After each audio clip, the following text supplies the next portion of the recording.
Students, I am doctor Neelam Sharma और आज हम कई सेशंस में हम यूजीसी नेट एजुकेशन के बारे में डिस्कशन कर रहे हैं, क्वेश्चंस को सोल्व कर रहे हैं। तो आज उसी सीरीज में ये 60 तक हमने कर लिए हैं।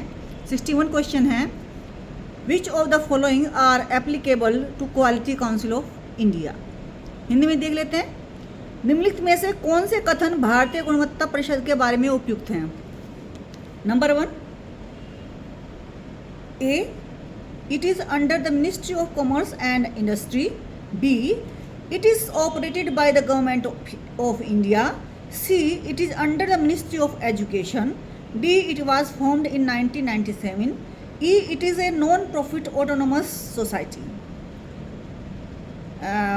What is the right answer, students? The right answer is A, ADE only. A, it is under the Ministry of Commerce and Industry. B, it was formed in 1997. Quality Council of India के बारे में हम बात कर रहे हैं। E, it is a non-profit autonomous society. It is a non-profit autonomous society. Then students, 62 question is, which among the following are correct statement for the component of critical path model CPM? critical path model के घटकों के संदर्भ में निम्नलिखित में से कौन से कथन सही हैं? Events are represented by arrows.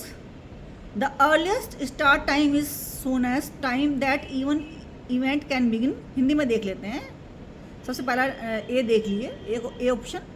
Events are represented by arrows. घटनाओं को तीर से प्रदर्शित करते हैं। घटनाओं को तीर से प्रदर्शित करते हैं किसमें? क्रिटिकल पाथ मॉडल में। दूसरा ऑप्शन है the earliest start time is the soonest time that an event can begin. किसी घटना के प्रारंभ होने का शीघ्रतम समय अर्लीस्ट स्टार्ट कहलाता है। ये ऑप्शन है। तीसरा ऑप्शन है C, the latest start time is calculated by the working from the end of diagram with the total time and subtracting the activity time from that.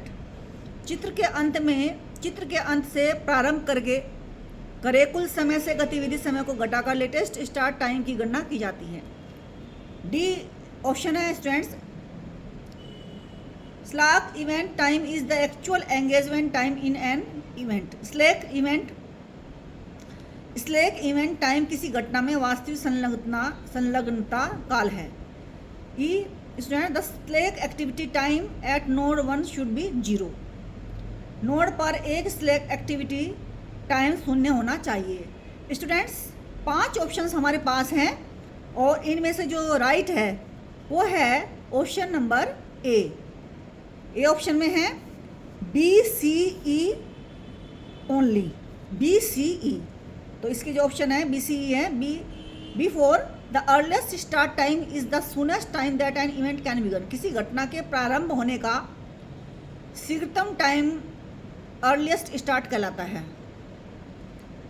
फिर है C, the latest start time is calculated by the working from the end of diagram with the total time and subtracting the activity time from that. चित्र के अंत से प्रारंभ करें।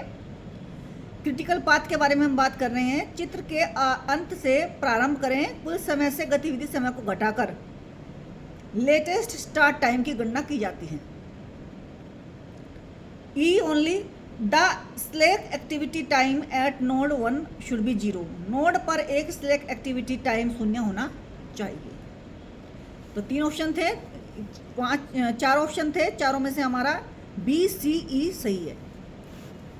अब critical path होता क्या है? क्रिटिकल पाथ मॉडल के घटकों के संदर्भ में निम्नलिखित कथन सही है। किसी घटना के प्रारंभ होने का शीघ्रतम समय अर्लीस्ट स्टार्ट टाइम कहलाता है। कोई भी घटना शुरू होती है तो उसका जो सबसे पहला समय होता है वो अर्लीस्ट स्टार्ट टाइम कहलाता है। चित्र के अंत से प्रारंभ करके कुल समय से गतिविधि समय को घटाकर लेटेस्ट स्टार्ट टाइम की गणना की जाती है। तो लेटेस्ट स्टार्ट टाइम कौन सा होता है कि कुल समय से गतिविधि समय को घटाकर। नोड पर एक स्लैक एक्टिविटी टाइम शून्य होना चाहिए। तो BCE। Which of the following are the guidelines of Edward Deming for quality improvement of management. तो स्टूडेंट्स 5 ऑप्शन है इसमें, A B C D E. एक A for allocate use some of money, eliminate fear, use modern training method on the job, force employees perform better, stop depending on mass inspection.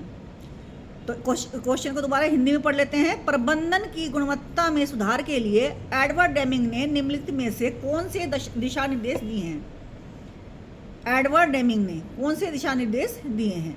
तो पहला दिया गया है विशाल धनराशि का आवंटन करना, बी है भय का उन्मूलन करना, सी है कार्य में आधुनिक प्रशिक्षण विधियों का उपयोग करना, डी है कर्मचारियों को बेहतर निष्पादन के लिए बाध्य करना, ई है व्यापक निरीक्षण पर निर्भरता बंद करना। विशाल धनराशि का आवंटित करना, कोई भी प्रबंधन की गुणवत्ता करने के लिए हम एक्स्ट्रा तो पैसा नहीं देते हैं, ज़्यादा पैसा तो नहीं देते हैं, उतना ही देते हैं ना जितना आवश्यक होता है। जितना किसी भी बिजनेस को चलाने के लिए जितना पैसा आवश्यक होता है उतना ही देते हैं ना। तो विशाल धनराशि का आवंटन, ये तो ऑप्शन वैसे ही गलत हो गया। फिर है दूसरा एलिमिनेट फियर, भय का उन्मूलन। जब हम सभी जो हमारे यहाँ कार्य करते हैं बिजनेस में, सारे एम्प्लॉयज़ होते हैं, उनके मन से अगर हम ये बात निकाल दें कि उनकी जॉब जा सकती है या उनकी सैलरी अच्छी है, तो उनके सैलरी भी अच्छी है और जॉब की भी वो है, मतलब परमानेंट होने की वो है, तो उन लोगों को क्या होता है कि एलिमिनेट फियर, तो उनका डर खत्म हो जाता है। फिर है use the modern training method on the job. नए नए टेक्निक्स जो आज आ रहे हैं, जैसे टीचिंग में ही देख लीजिए, हमारे यहाँ आ रहे हैं बोर्ड, डिजिटल बोर्ड आ रहे हैं, और पीपीटी का है दिखाने के लिए स्टूडेंट्स को, और बहुत सारी इनोवेशंस है जो आ रही हैं आजकल। तो उनको मॉडर्न ट्रेनिंग्स को यूज़ करना, जैसे कि कोई टीचर जो है अपनी कोई वीडियो बना के स्टूडेंट्स को दे दे, इस तरह से बना सकता है। फिर है E stop depending on mass inspection. D है, डी छूट गया sorry students, force employees perform better. Employees को अच्छा परफॉर्म करने कर्मचारियों को बेहतर निष्पादन के लिए बाध्य करना। तो फोर्स का मतलब किसी चीज़ को जब हम फोर्स करते हैं तो उसमें बाध्यता आ जाती है, तो हम फोर्स तो नहीं कर सकते हैं।